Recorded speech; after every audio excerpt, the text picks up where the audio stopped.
Missing number के ऐसे challenging प्रश्न जब एग्जाम में पूछे जाते हैं तो अच्छे बच्चों के होश उड़ जाते हैं कि सर इसको सॉल्व कैसे करेंगे। आज आपको ऐसा बेहतरीन तरीका बताऊंगा डियर फ्रेंड्स कि इसी एक सवाल से आप पूरा चैप्टर सॉल्व करना सीख जाओगे। पर मेरी बात को आप ध्यान पूर्वक समझिएगा। देखो 19, 81, 30 है, 42, 57, 107 है, 23, 45 क्वेश्चन मार्क है। तो इस क्वेश्चन मार्क के स्थान पर कौन सी संख्या होगी? तो देखो जब भी आपके सामने वर्ग में ऐसा मिसिंग नंबर का क्वेश्चन आता है तो इसको सॉल्व करने के लिए पहली बात याद रखना है कि जिधर को आपको सबसे बड़ी बड़ी संख्या दिखाई देगी उसी दिशा में आपको सवाल को सॉल्व करना पड़ेगा। अब दूसरी बात याद रखिएगा कि अगर छोटी छोटी संख्या से बड़ी संख्या बनाई गई है तो वहां पर मल्टीप्लाई, स्क्वायर और क्यूब को आप जरूर ध्यान में रखते हुए चलिएगा। ये दो बातें आप याद रखिएगा, कोई सा भी सवाल आप विदिन सेकंड में सॉल्व कर ले जाओगे। ठीक है, देखो 19, 81, 30 है, 42, 57, 107 है। बड़ी संख्या आपको कहां पर दिख रही है?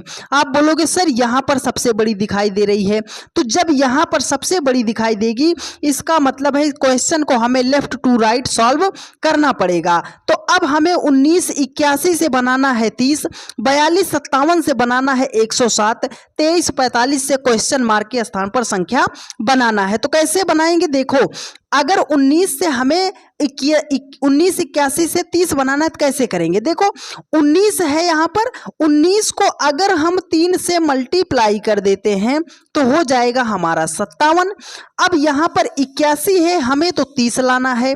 तो यहाँ पर ये जो 81 है उसको अगर हम 3 से डिवाइड कर देते हैं तो 27 तिया कितना हो जाएगा? 81 हो जाएगा।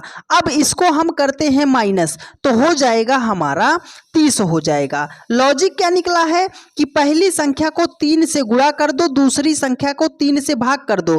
तो 42 तिया कितना हो जाएगा? 126 और 57 को 3 से भाग करेंगे तो हो जाएगा 19। 126 से 19 को अगर हम माइनस करेंगे तो 107 हो जाएगा। चलो सर लॉजिक मिल गया है। 23 तिया कितना हो जाएगा? 69। 45 का 1/3, 3 से भाग करेंगे तो हो जाएगा 15। 69 से अगर हम 15 को माइनस करेंगे तो संख्या हमारे सामने निकल कर आएगी 54। 54 ऑप्शन सी में दिया गया है और यही आपका राइट